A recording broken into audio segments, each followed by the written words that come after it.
नहीं करें।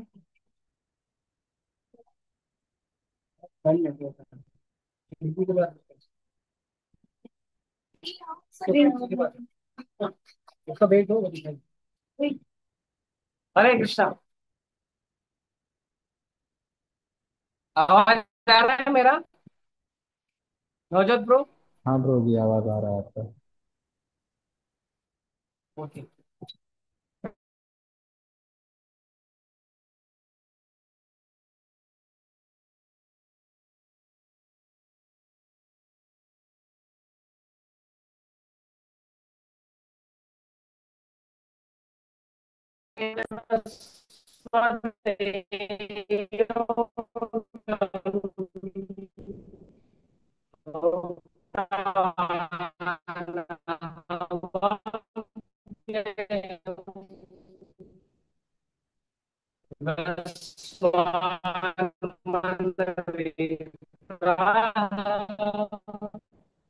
मनो कवे ब्रवीत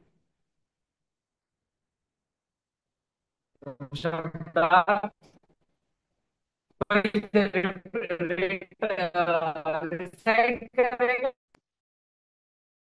ठीक है, मैं पढ़ता हूँ।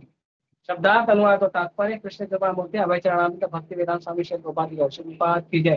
थोड़ा एनलार्ज करो, एनलार्ज करो। और हाँ। श्री भगवान वाच। श्री भगवान ने कहा, इमम इस विवस्वते सूर्य देव का योगम परमेश्वर के साथ अपने संबंध की विद्या को प्रोक्तवान उपदेश दिया।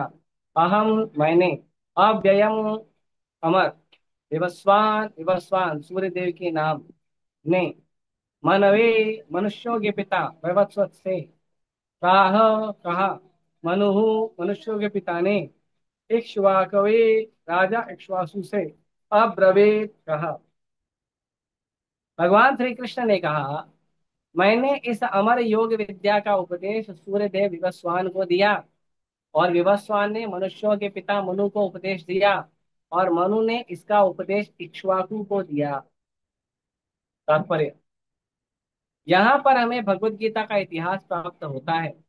यह अत्यंत प्राचीन बताया गया है, जब इसे सूर्य लोक इत्यादि संपूर्ण लोकों के राजा को प्रदान किया गया था। समस्त लोकों के राजा विशेष रूप से निवासियों की रक्षा के निमित्त होते हैं। अतः राजन्य वर्ग को भगवत गीता की विद्या को समझना चाहिए, जिससे वे नागरिकों पर प्रजा पर शासन कर सके और उन्हें काम रूपी बंध भव बंधन से बचा सके। मानव जीवन का उद्देश्य भगवान के साथ अपने शाश्वत संबंध के आध्यात्मिक ज्ञान का विकास है और सारे राज्यों तथा समस्त लोगों के शासनाध्यक्षों को चाहिए कि शिक्षा, संस्कृति तथा भक्ति द्वारा नागरिकों को यह पाठ पढ़ाए। दूसरे शब्दों में, सारे राज्य के शासनाध्यक्ष कृष्ण भावनामृत विद्या का प्रचार करने के लिए होते हैं, जिससे जनता इस महाविद्या का लाभ उठा सके और मनुष्य जीवन के अवसर का लाभ उठाते हुए सफल मार्ग का अनुसरण कर सके।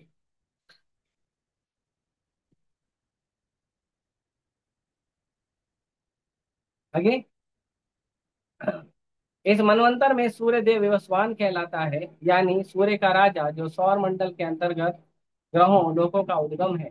ब्रह्म संहिता में 5:52 में कहा गया है, यक्षुरेश सविता सकल ग्रहाण राजा समस्त सुरमूर्तिरशेष तेजा यस्या गया भ्रमति संवृत्ति काल चक्रो गोविंदमादि पुरुषं तमहं भजामि।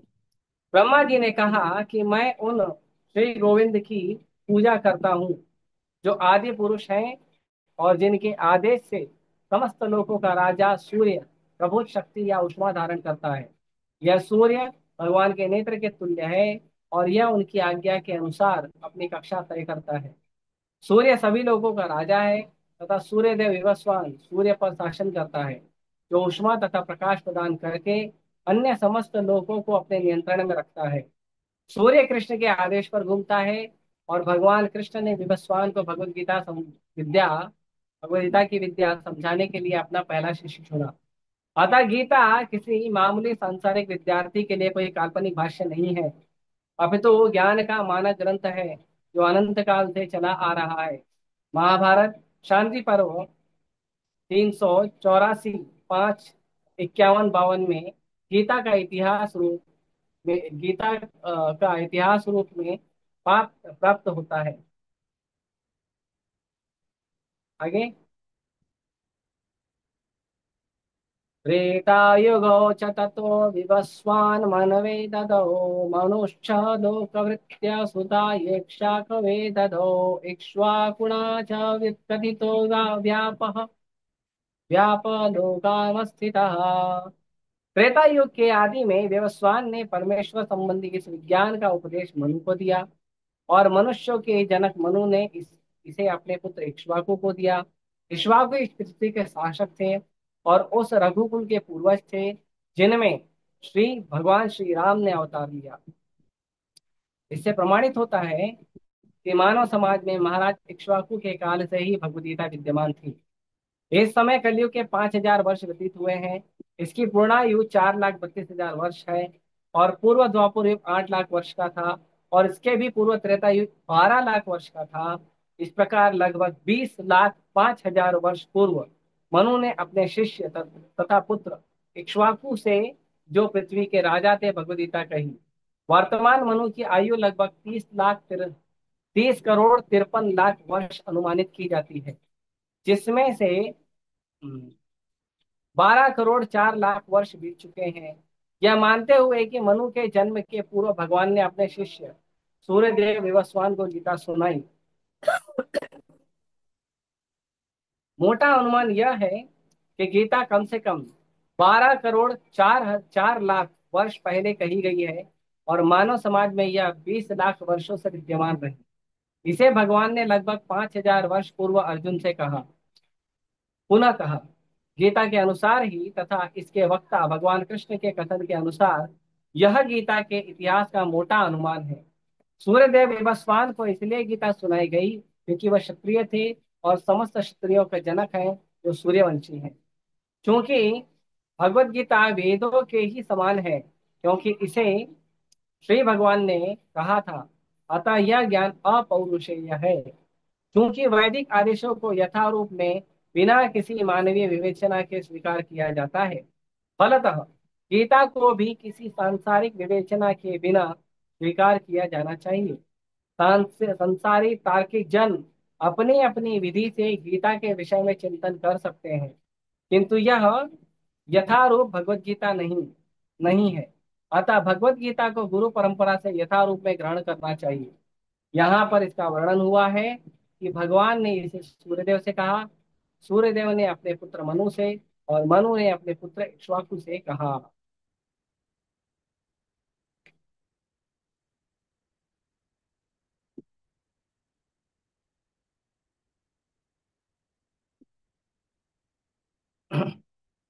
ओम ज्ञानतिमहन्तस्य ज्ञानाञ्जनशलाकया चक्षुरुन्मिलितं येन तस्मै श्रीगुरुवे नमः। श्रीचैतन्यमनोभीष्टं स्थापितं येन भूतले स्वयं रूपः कदा मह्यं ददाति स्वपदान्तिकम्। वन्देऽहं श्रीगुरो श्रीतापतिकमलं श्रीगुरुं वैष्णवां च श्रीरूपं साग्रजातं सहगण रघुनाथान्वितं तं सजीवम् आद्वैतं सावधूतं परिजनसहितं कृष्णचैतन्यदेवम् श्रीराधा कृष्णपादान् सहगणललिता श्रीविशाखान्तांश नमां विष्णुपादाय कृष्णपृष्ठाय भूतले श्रीमते भक्तिवेदान्त स्वामिनिति नामिने। नमस्ते सारस्वती देवी गौरवाणी प्रचारिणे निर्विशेष शून्यवादी पाश्चात्य देशधारिणे। नमां विष्णुपादाय कृष्णपृष्ठाय भूतले श्रीमते भक्ति सिद्धांत सरस्वती के नामिने। श्रीवासभानवी देवी दयिताय कृपाब्धये कृष्ण संबंध विज्ञान दायिनी प्रभुवे नमः। माधुर्योज्वल प्रेमाढ्य श्री रूपानुग भक्तिदा श्री गौर करुणा शक्ति विग्रहाय नमस्ते। नमस्ते गौरवाणी श्रीमूर्तये दीनतारिणि रूपानुगा विरुद्धा प्रसिद्धांत हारिणे। नमो गौरकिशोराय साक्षात् वैराग्यमूर्तये विप्रलम्बरसाम्बोधे पादाम्बुजाय ते नमः। नमो भक्ति विनोदाय सच्चिदानंद नामिने और शक्ति स्वरूपाय रूपानुगमनाय ते गौराविर्भाव भूमे निर्दिष्टा सज्जना प्रिया वैष्णव सार्वभौम श्री जगन्नाथाय ते नमः। वाञ्छाकल्पतरुभ्यश्च कृपा सिन्धुभ्यैव च पतितानां पावनेभ्यो वैष्णवेभ्यो नमो नमः। नमो महावदन्याय कृष्णाप्रेमप्रदायते कृष्णाय कृष्णचैतन्य नाम्ने गौतिषे नमः। पञ्चतत्त्वात्मकं कृष्णं भक्तरूपस्वरूपकं भक्तावतारं भक्ताख्यं नमामि भक्तिशक्तिकं। हे कृष्ण करुणा सिन्धु दीनबन्धु जगत्पते गोपेश गोपिका राधाकान्त नमोस्तुते। जयतां सुरतरुर्पङ्गो मम मन्दामते गति सर्वस्य पादां भवयो राधा मदन मोहन नित्यद्वन्द्वारण्यकल्पद्रुमादः श्रीमद्रत्नागार सिंहासनस्थो श्रीमद् राधा श्रीगोविन्ददेव पृष्ठानि श्रीमानस्मरामि। श्रीमान् वासरसारम्भी वंशी भट्टकैस्थितः हर्षन् वेणुसुनैर्गोपी गोपीनाथाय श्रीयस्वनः सप्तगाञ्चन गौराङ्गी राधे वृन्दावनेश्वरी वृषभानुसुते देवी प्रणमामि हरिप्रिये। जय श्री कृष्ण चैतन्य प्रभु नित्यानंद श्री अद्वैत गदाधर शिवासादि गौर भक्तवृंद। हरे कृष्णा कृष्णा कृष्णा हरे हरे हरे राम हरे राम।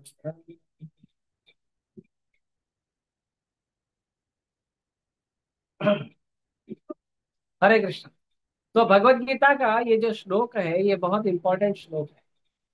इस श्लोक में भगवान बहुत ही स्पष्ट कहते हैं कि भगवान ये जो ज्ञान है ये अर्जुन पहला विद्यार्थी है और भगवान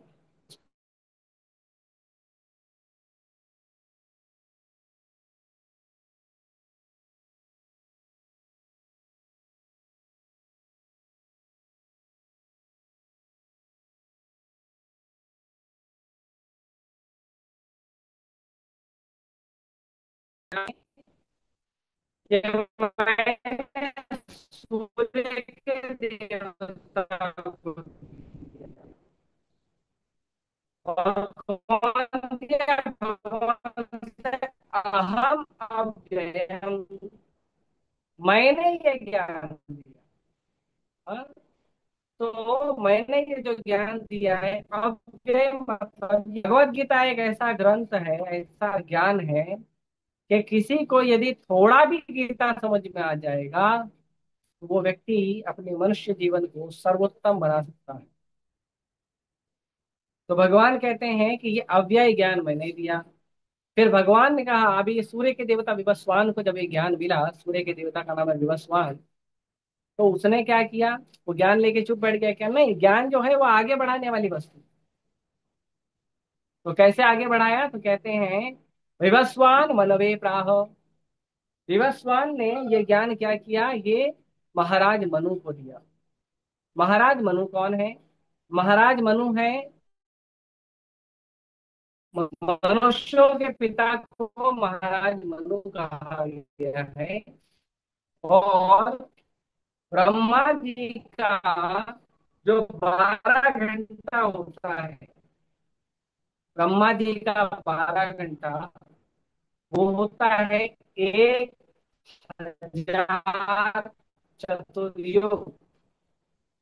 1000 चतुर्युग मतलब कि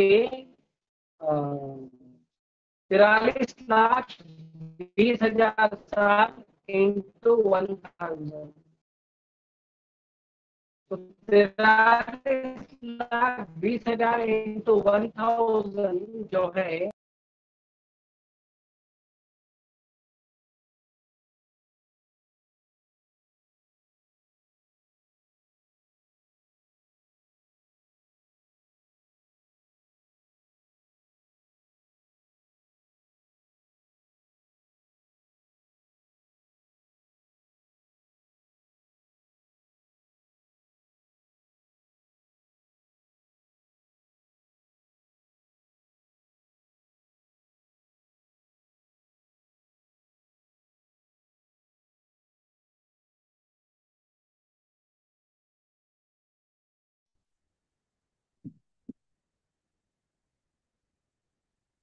हरे कृष्ण। तो भगवान ने ये ज्ञान दिया सूर्य के देवता विवस्वान को। विवस्वान ने दिया मनु को। मनु कौन है। मनु जो है वो मनुष्यों के पिता है। मनु से ही आया है, मानव या मनुष्य। तो मनुष्यों के पिता जो है वो मनु है। ब्रह्मा जी के 12 घंटे में 1,000 चतुर्युग होते हैं। 1,000 चतुर्युग में 14 मनु आकर जाते हैं। मतलब लगभग एक मनु का जो कार्यकाल है वो 71 चतुर्युग होता है, 71 चतुर्युग। चतुर्युग किसको कहते हैं? चतुर्युग कहते हैं कलयुग, द्वापर युग, त्रेता युग और सत्य युग। इन चारों को जब मिक्स करते हैं तो वो बनता है एक दिव्य युग। वैसा एक जो दिव्य युग है, वैसे 71 दिव्य युग होते हैं, 71। वो होता है एक मनु का कार्यकाल, जो मनुष्यों के पिता है। तो ब्रह्मा जी के 12 घंटे में ऐसे 14 मनु आकर चले जाते हैं। और जब ब्रह्मा जी का एक दिन समाप्त होता है तो क्या होता है? तब वापस सृष्टि होती है ब्रह्मा जी के दूसरे दिन। तो इस तरह से ये मनु का कार्यकाल है। तो कहते हैं कि ये जो भगवत गीता है ये कितना पुराना है। तो अगर मैथमेटिकल कैलकुलेशन करेंगे तो मैथमेटिकल कैलकुलेशन के अनुसार ये जो भगवत गीता है ये लगभग 12 करोड़ साल पुराना है। ये भगवत गीता केवल 5,000 साल पहले नहीं है, 5,000 साल पहले तो भगवान ने अर्जुन को रिपीट किया। उसके पहले भगवान ने ये ज्ञान सूर्य के देवता विवस्वान को दिया, उसके पहले ब्रह्मा जी को दिया। मतलब भगवत गीता का ज्ञान जो है वो अत्यंत पुरातन है। वो कोई नया ज्ञान नहीं है कि 5,000 साल पहले अर्जुन थोड़ा सा डिस्टर्ब हो गया तो भगवान ने ज्ञान दिया, नहीं। ये ज्ञान जो है ये संपूर्ण मानव समाज के लिए ज्ञान है। ये ज्ञान जो है ये हमें हमारे जीवन को अच्छा बनाने का, उत्तम बनाने का ज्ञान है। भगवत गीता कोई धर्म का ज्ञान नहीं है। ऑब्वियसली भगवत गीता में धर्म की बात कही है, और धर्म क्या है? धर्म है ड्यूटी, हमारा कर्तव्य। तो उसके बारे में भगवान ने भगवत गीता में ज्ञान दिया है। और भगवत गीता में भगवान ये जो ज्ञान दिए हैं, ये ज्ञान भगवान, अर्जुन पहला व्यक्ति नहीं है।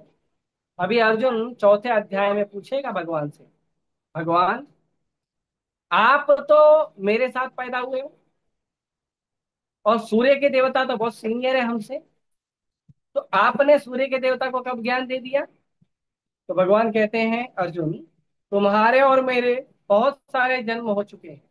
बहुनाम जन्म बहुनी में व्यतीतानि तव जन्मानि च अर्जुन। अर्जुन तुम्हारे मेरे बहुत जन्म हो चुके हैं, लेकिन तानि अहम वेद सर्वाणि न तम वेद परंतपा। भगवान कहते हैं लेकिन उन सारे जन्मों को मैं जानता हूं, तुम नहीं जानते हो। तो क्वेश्चन ये उठता है कि भगवान आप और मैं बार बार धरती पे आए हैं, बार बार जन्म लिए हैं, आप सारे जन्मों को जानते हो, मैं क्यों नहीं जानता हूं? तो भगवान बताते हैं क्योंकि मैं भगवान हूं, क्योंकि मैं सुपर सोल हूँ, क्योंकि मैं परमात्मा हूँ, इसीलिए मैं सब जानता हूँ। और क्योंकि तुम जीवात्मा हो इसीलिए अलग अलग कंडीशन के कारण तुम चीजों को भूल जाते हो। तो इसीलिए भगवान ने ये ज्ञान बताया। अब प्रभुपाद जी बता रहे हैं भगवत गीता के पहले पैराग्राफ में तात्पर्य के कि ये जो ज्ञान है ये भगवान ने किसको दिया? सूर्य के राजा को दिया। जो सूर्य का जो गोला है, जो ग्रह है, उस ग्रह के जो राजा हैं विवस्वान, उनको भगवान ने ये ज्ञान दिया। तो विवस्वान को क्यों दिया?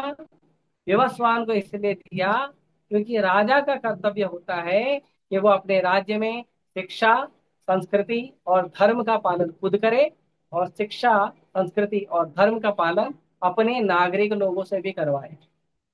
राजा केवल खुद धर्म का पालन करे, नागरिक से नहीं कराए, तो भी राजा को नागरिक के धर्म नहीं पालन करने का पाप लगता है।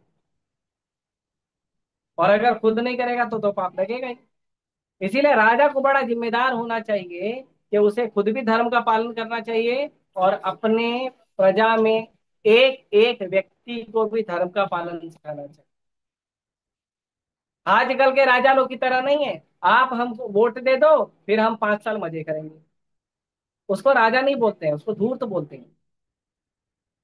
ये लोग राजा नहीं है जो केवल वोट लेने आते हैं और 5 साल तक ना कोई धर्म की शिक्षा देते हैं, ना कोई संस्कृति की शिक्षा देते हैं, ना ही हमारे जीवन के उत्तम विकास, सर्व हमारे जीवन के विकास को आगे बढ़ाने के लिए कोई बात करते हैं, हमें पेट्रोल सस्ता करके दे देंगे, टमाटर सस्ता करके दे देंगे, हमें सब्जी सस्ता करके दे देंगे, ये सब के लिए थोड़ी राजा बनते हैं। अरे अगर आपको साग सब्जी और नमक और धनिया ही सस्ता चाहिए तो खुद खेती करो, उगा लो, फ्री में मिलेगा। उसके लिए राजा क्यों चुन रहे हो? राजा यदि चुनना चाहिए तो धर्म के लिए चुनना चाहिए। राजा धर्म का काम करे। राजा जो होता है, राजा, माता, पिता, गुरु, ये भगवान के प्रतिनिधि होते हैं। राजा को, माता पिता को और गुरु को सम्मान भी इसीलिए किया जाना चाहिए कि राजा और माता पिता अपने पुत्र को या अपनी प्रजा को या अपने शिष्य को भगवान की सेवा में लगा रहे हैं तो। लेकिन यदि राजा खराब होगा, राजा महाराज वेन जैसा होगा, जो सारे यज्ञ बंद करा देगा, सारे हवन बंद करा देगा, ब्राह्मणों को मना कर देगा, तो ऐसे राजा वेन जैसे राजा को मृत्यु दंड दिया था ब्राह्मणों ने। राजा रावण की तरह होगा, हिरण्यकशिपु की तरह होगा, तो ऐसा राजा नहीं चाहिए हमें। लेकिन रावण के पास तो पूरी लंका थी, वो भी सोने की। लेकिन वो राजा किस काम का, जो उसकी प्रजा में लोग पाप कर रहे हैं? ऐसा राजा नहीं चाहिए। और माता पिता, माता पिता अगर हिरण्यकशिपु की तरह हो कि अपने बच्चों को भक्ति ना करवाए और अपने बच्चों को भक्ति करने में सहयोग ना करें और अपने बच्चों को कृष्ण से दूर करें, तो ऐसे माता पिता को भी त्याग देना चाहिए। मतलब हिरण्यकशिपु की बात प्रहलाद महाराज सुनते थे, मानते थे, हिरण्यकशिपु का सम्मान करते थे। लेकिन हिरण्यकशिपु जब बोलता था भगवान की भक्ति मत करो, वो बात प्रहलाद महाराज नहीं सुनते, और प्रहलाद महाराज भगवान की भक्ति करते। तो माता पिता को भी चाहिए कि अपने बच्चों को ध्यान रखें कि बच्चे धर्म की शिक्षा लें, बच्चे संस्कृति की शिक्षा लें। अगर बच्चे संस्कृति की और धर्म की शिक्षा नहीं ले रहे हैं तो बच्चे भी जो पाप करते हैं, बच्चे जो पाप और पुण्य करते हैं, उसका भी अंश माता पिता को लगता है, और वही गुरु का है। यदि गुरु शुक्राचार्य जैसा हो तो ऐसे गुरु को बलि महाराज ने त्याग दिया।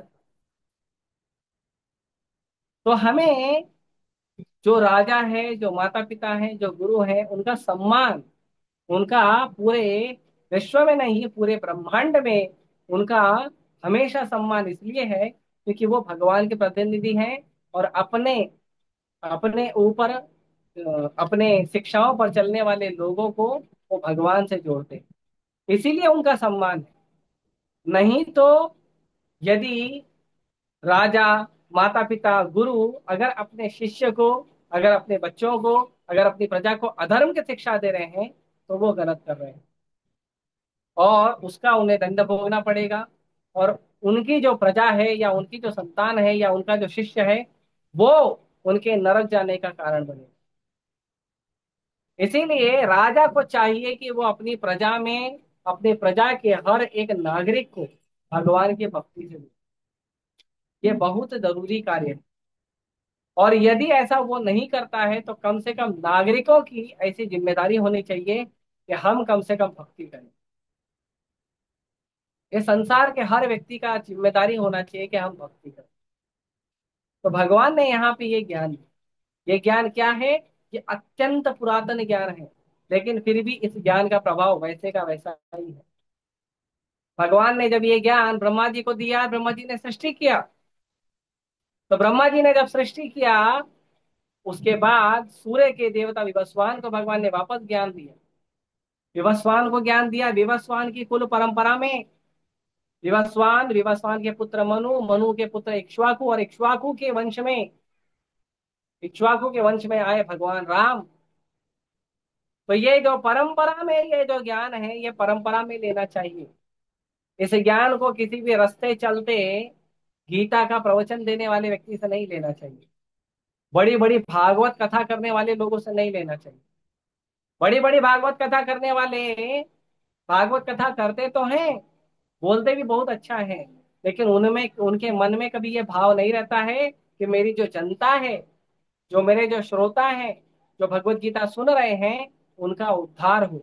वो नहीं सोचते, वो तो सोचते हैं हमारा पैसा बन जाएगा, हमको कथा के लिए बुलाया है, हमारा पैसा बन जाएगा, हम पैसा लेके चले जाएंगे।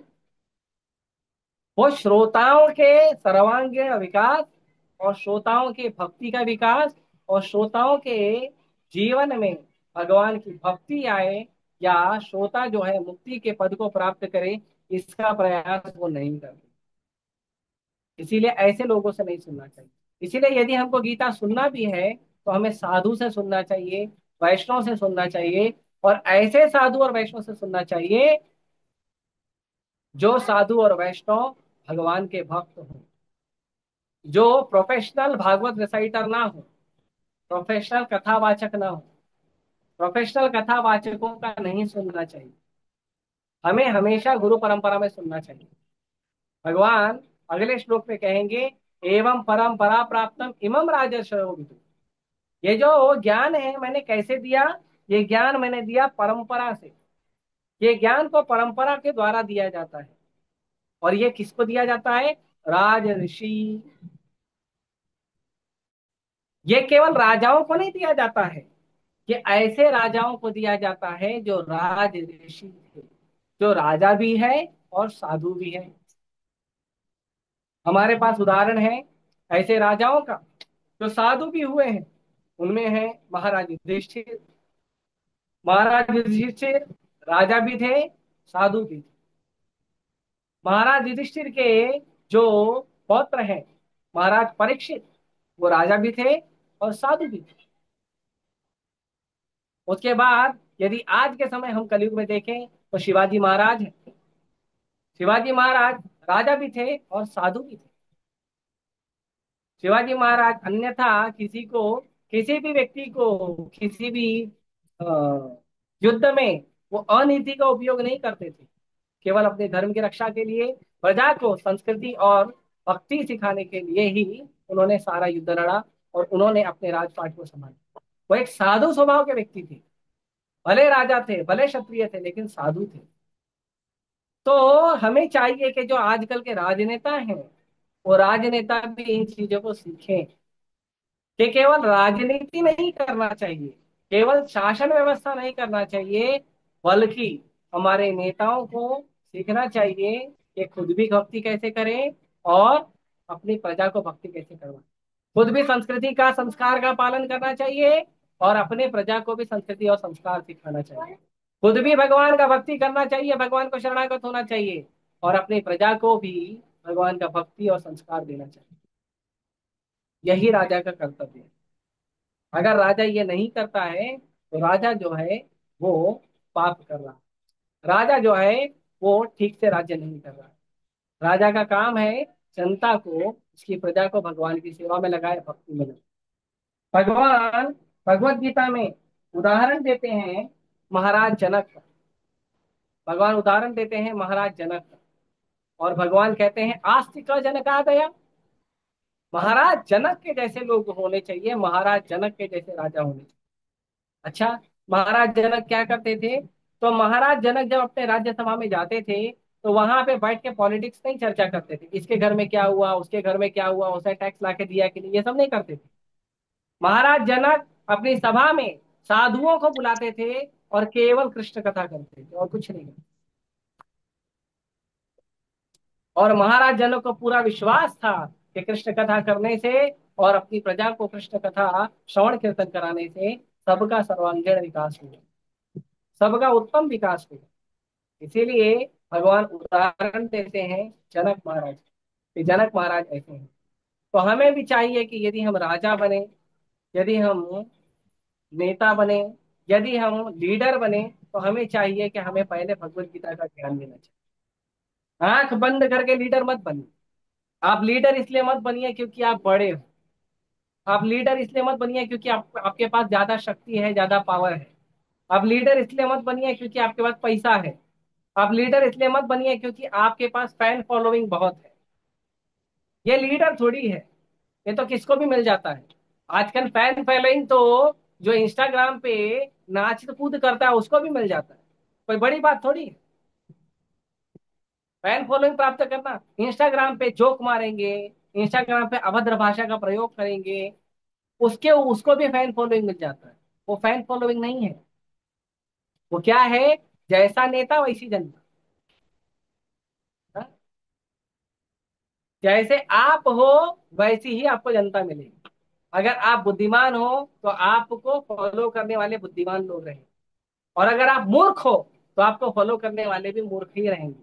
आप ये मत समझो कि आपको फॉलो करने वाले, मान लो आपके इंस्टाग्राम पे या और किसी चीज पर आपके 1 लाख, 2 लाख, 10 लाख, 20 लाख, 1 करोड़ फॉलोवर है, तो वो जो आपके फॉलोवर है, वो सारे फॉलोवर कैसे हैं? वो आप ही के जैसे हैं। इसे भागवत में कहते हैं, अंधा यथा अंधे उपनीय मान। एक अंधे को दूसरा अंधा ही फॉलो करता है, एक अंधे को आंख वाला फॉलो नहीं करेगा। तो हमें आंख बंद करके नहीं फॉलो करना चाहिए। हमें नेता बनना चाहिए, बुद्धिमान लोगों का नेता बनना। हमें नेता बनना चाहिए तो शास्त्रों को पढ़ने वाले, भगवत गीता को, भक्ति का पालन करने वालों का नेता बनना चाहिए। नहीं तो बाकी लोगों का नेता बन के क्या फायदा? एक दारू पीने वाला दारू पीने वालों का सरदार बनेगा, वो बुद्धिमान लोगों का सरदार नहीं बनेगा, साधु लोगों का सरदार नहीं बनेगा। एक डाकू जो है वो बाकी छोटे छोटे डाकू का सरदार बनेगा। डाकू जो है वो साधु व्यक्ति का सरदार नहीं बनेगा। तो इसका मतलब नहीं है कि हमारे पीछे बहुत सारे फैन फॉलोइंग है, हमारे बहुत सारे फॉलोअर हैं तो हम बड़े आदमी हो गए, हम सुंदर आदमी हो गए, हम बहुत अच्छे व्यक्ति हो गए। नहीं, आप पता करिए जितने आपके फॉलोअर है उसमें कोई साधु है क्या? उसमें कोई भक्त है क्या? कोई नहीं मिलेगा। इसीलिए हमें बड़े सावधानी से स्वयं भी शिक्षा का, संस्कृति का और धर्म का पालन करना चाहिए, और हमारे साथ जुड़े हुए लोगों को भी शिक्षा, संस्कृति और धर्म देना चाहिए। परीक्षित महाराज ने भागवत कथा को सुना, वो इसलिए नहीं सुना था परीक्षित महाराज ने क्योंकि भागवत कथा सुनने से पैसा मिलेगा या भागवत कथा को पैसा देकर सुना जाए, इसलिए नहीं किया था। परीक्षित महाराज ने सारे के सारे संसार को ये ज्ञान दिया कि जीवन का जो सबसे अनमोल समय है, आखिरी का 7 दिन, वो भी भगवान के कथा श्रवण में लगाना चाहिए। तो सोचो, जिसके पास पूरा जीवन बचा हुआ है उसको क्यों नहीं लगाना चाहिए? हम लोग टीवी देखेंगे, मोबाइल देखेंगे, यहाँ वहाँ का न्यूज देखेंगे और ना जाने कितनी सारी वस्तुएं देखेंगे, लेकिन भगवान का ग्रंथ नहीं पढ़ेंगे। आप देखिए समाज में लोग टीवी देखते हैं, मोबाइल पे अलग अलग चैनल देखते हैं, न्यूज देखते हैं, सीरियल देखते हैं, न्यूज़पेपर पढ़ते हैं, मैगजीन पढ़ते हैं, अलग अलग स्टोरीज पढ़ते हैं, नॉवेल पढ़ते हैं। क्या मिलता है उससे? वो सब पढ़ के, वो सब करने से क्या मिलता है? वो सब खत्म हो जाता है एक दिन। आज पढ़ा, थोड़ा अच्छा लगा, फिर कल खत्म। और जिसके बारे में लिखा है वो भी पता नहीं जिंदा है कि नहीं। लेकिन यदि भगवान का कथा श्रवण करेंगे तो हमारे हृदय के पाप नष्ट होंगे, हमारे हृदय का अभद्र खत्म होगा। नष्ट प्रायो भद्रेशु नित्यम भागवत सेवया। अगर आप रोज भागवत को पढ़ोगे, रोज गीता को, भागवत को पढ़ोगे, तो क्या होगा? हमारे हृदय से अभद्र खत्म हो जाएगा। हमारे हृदय में जो गलत चीजें हैं, गलत भावना है, वो खत्म हो जाएगी। इसीलिए हमें नित्यम भागवत, नित्य प्रतिदिन हमें शास्त्रों का अध्ययन करना चाहिए। यह हमारा जीवन होना चाहिए। तो इसीलिए हमें इन चीजों का प्रयास करना चाहिए। भगवान ने ये भगवत गीता बोली, ये भगवत गीता भगवान ने कही 12 करोड़ साल पहले। सेम भगवत गीता को भगवान ने रिपीट किया 5,000 साल पहले। सेम भगवत गीता को भगवान फिर से प्रकट हुए चैतन्य महाप्रभु के रूप में, और भगवान ने सेम भगवत गीता का प्रचार किया 500 वर्ष पहले। और उसी भगवत गीता को आज से 50 साल पहले प्रभुपाद जी लेके संसार के कोने कोने में इस्कॉन का प्रचार किए, भगवत गीता का प्रचार किए, इस्कॉन की संस्था का निर्माण किए। उसका इफेक्ट आज भी वही है।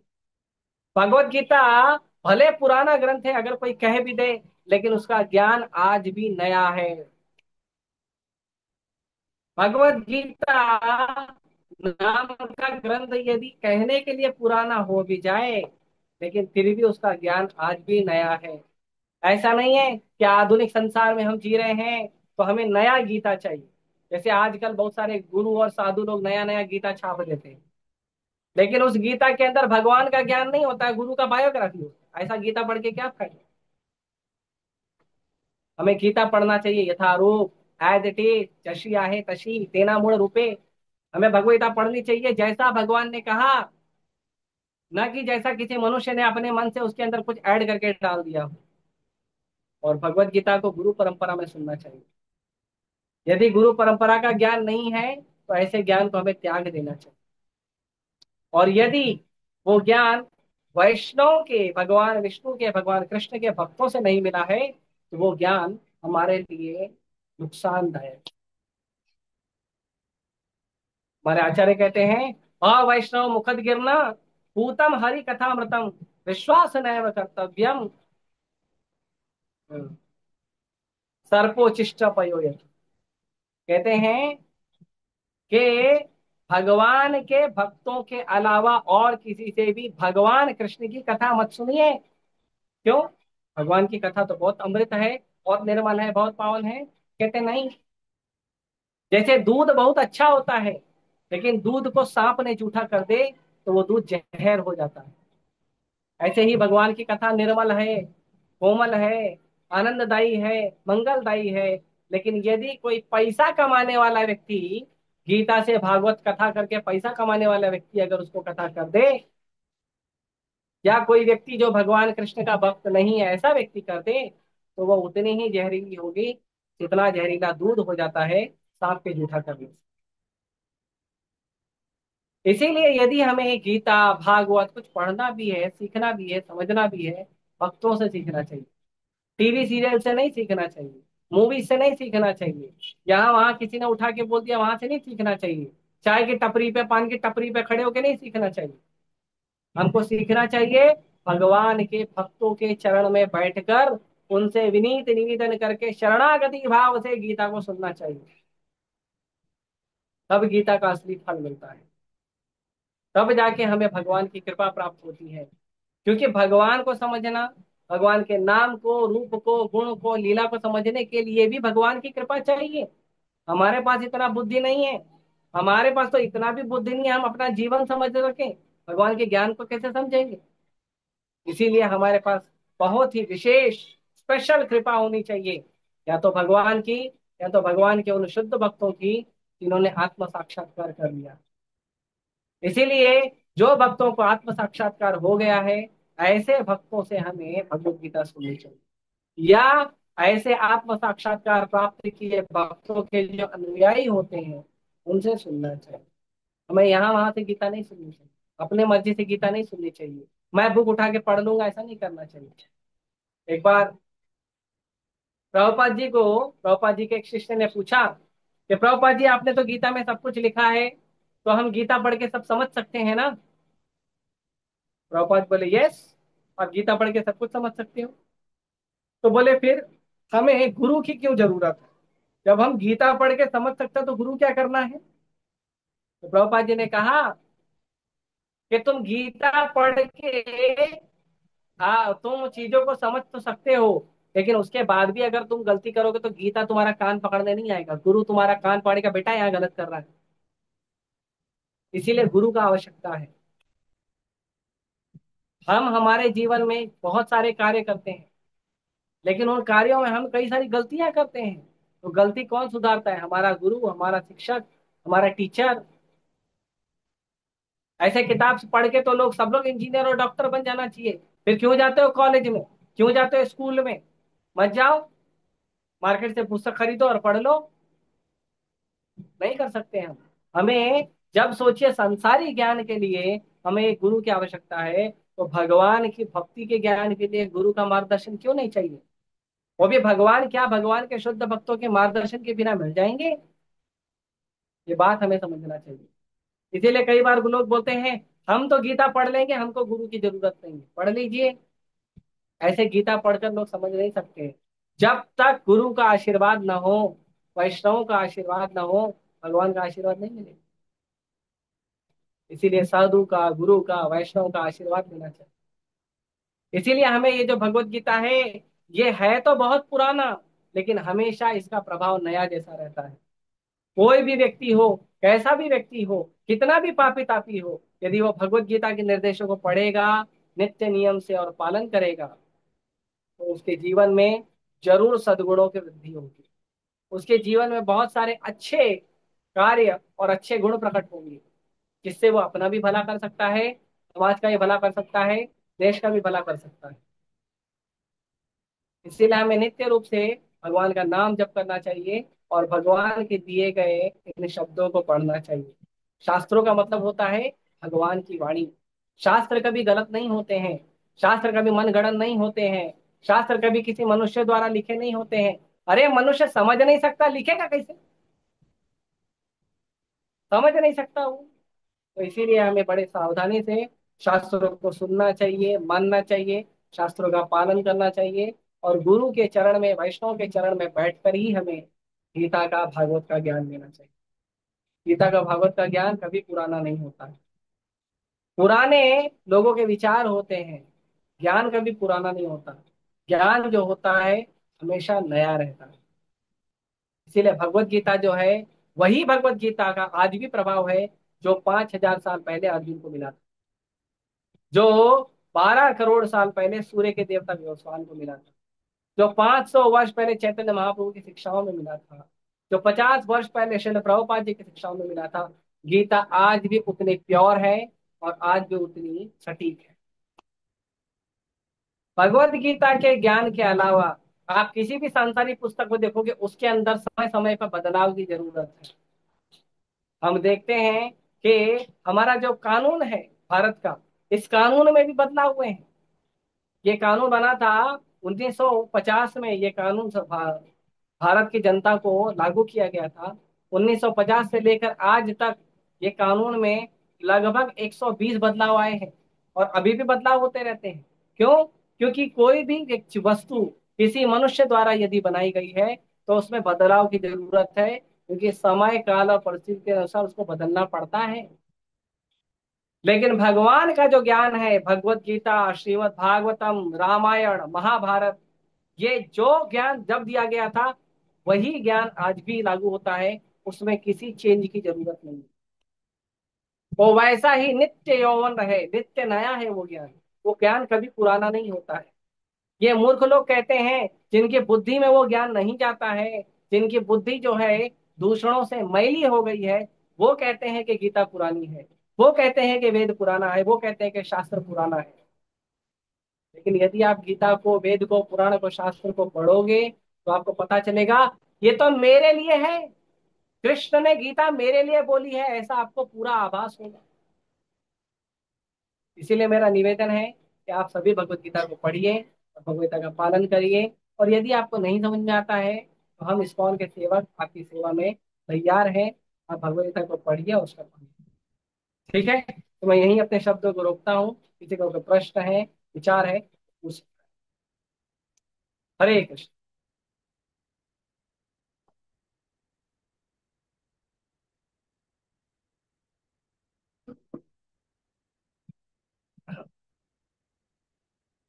किसी का कोई प्रश्न, विचार?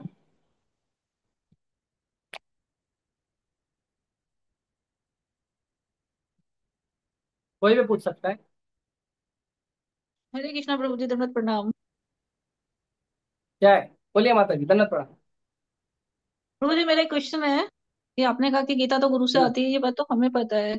लेकिन अभी गीता मैराथन के दौरान सबसे बड़ी प्रॉब्लम यही आ रही है कि जो भक्त लोग आते हैं, जो भी लोग गीता लेते हैं, वो ये कहते हैं कि गीता हम अपने आप से पढ़ना चाहते हैं। तो उनको कैसे कन्विंस किया जाए इस बात के लिए कि गीता हाँ, तो केवल गीता अपने आप प्रणाली। से ही पढ़ेंगे ना, और उसके बाद थोड़ी पढ़वाएंगे।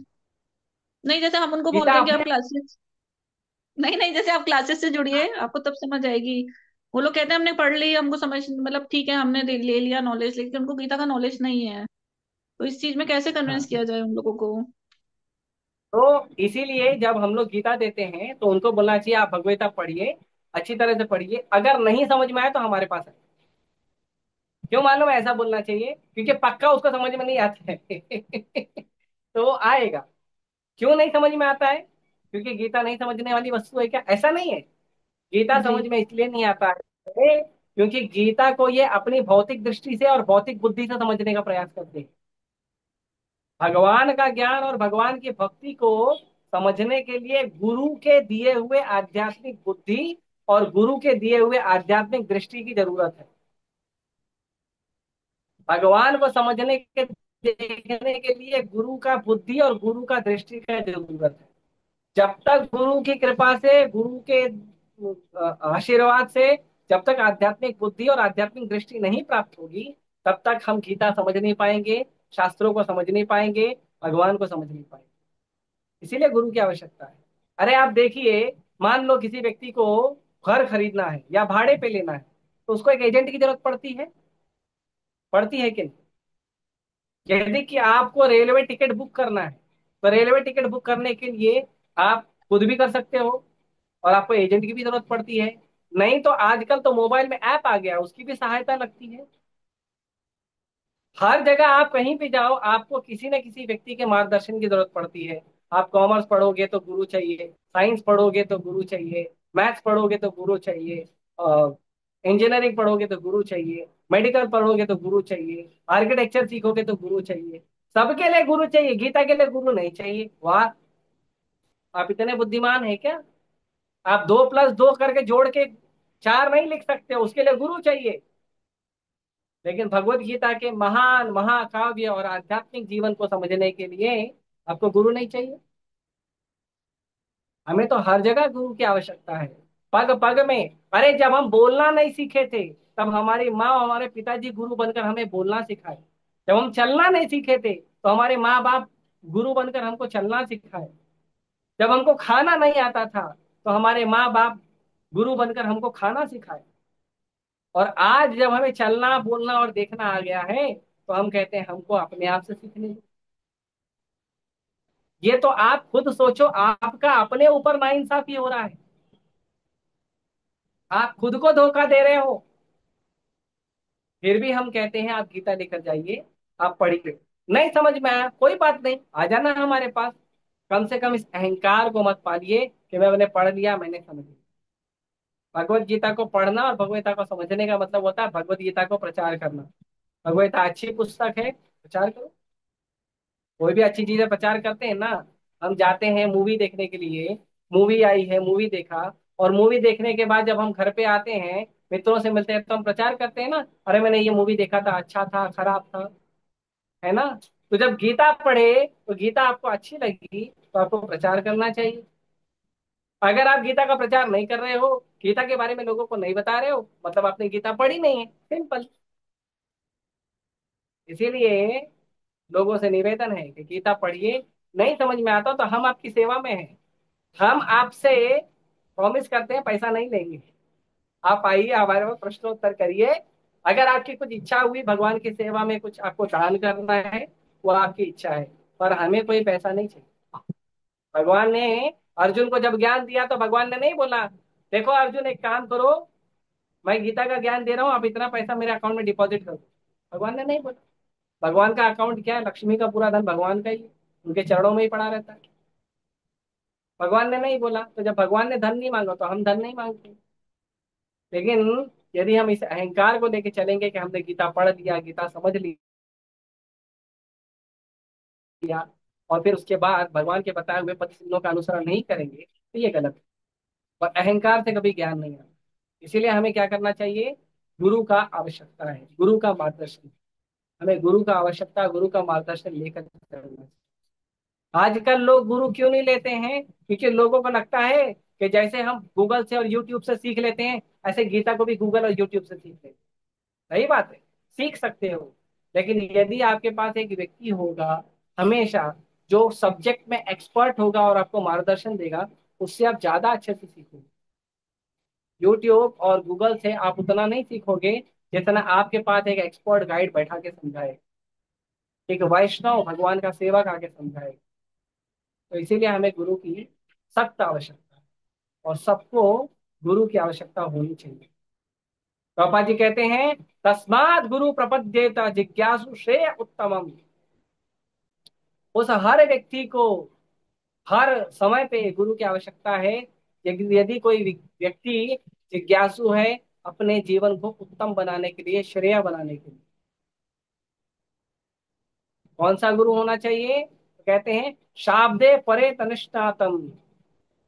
ऐसा गुरु जो शब्दों के परे है, जो आध्यात्मिक जीवन में निष्ठ है। ब्रह्मणे ब्रह्मनिष्ठम। ऐसा गुरु होना चाहिए जो ब्रह्म में निष्ठ हो, भगवान की भक्ति में निष्ठ हो, उसको गुरु बनाना चाहिए। गुरु भी यूट्यूब और फेसबुक देखकर, गूगल देखकर नहीं बनाना चाहिए। गुरु बनाना चाहिए ये देखकर कि क्या गुरु सच में कृष्ण भक्ति में दक्ष है। क्या गुरु हमें सच में गीता का ज्ञान इसलिए दे रहा है कि हमें गीता का ज्ञान समझ में आए और हमें गीता के ज्ञान से लाभ प्राप्त हो, इसीलिए गुरु चुनना है। गुरु इसलिए नहीं चुनना चाहिए कि हमें गुरु मिल गया, अब गुरु मेरे घर में किसी का बीमारी ठीक कर देगा, किसी का लड़का लड़की लाके ढूंढ के दे देगा शादी करने के लिए, या गुरु हमारी पढ़ाई लिखाई में आशीर्वाद दे देगा। गुरु इसके लिए नहीं है। वो आप उसके लिए आपके पास और हजारों हजारों तरीके हैं, लेकिन गुरु अगर आपके पास है तो गुरु है आपको भगवान की भक्ति का ज्ञान दे। गुरु है आपके जीवन में आपको मार्गदर्शन देकर आगे ले जाने। गुरु है आपको भगवद गीता समझाने के लिए, ठीक वैसे जैसे कृष्ण ने समझाया है। तो इसीलिए हमें आवश्यकता है। ठीक है। और किसी का कोई धन्यवाद। प्रश्न?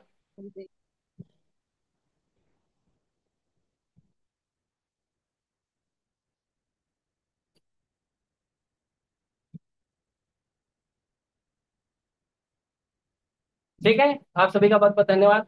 मेरे ख्याल से अभी कोई प्रश्न नहीं है। हम कल लेंगे। भगवत वाणी भगवत गीता की जय, श्री प्रभुपाद की जय।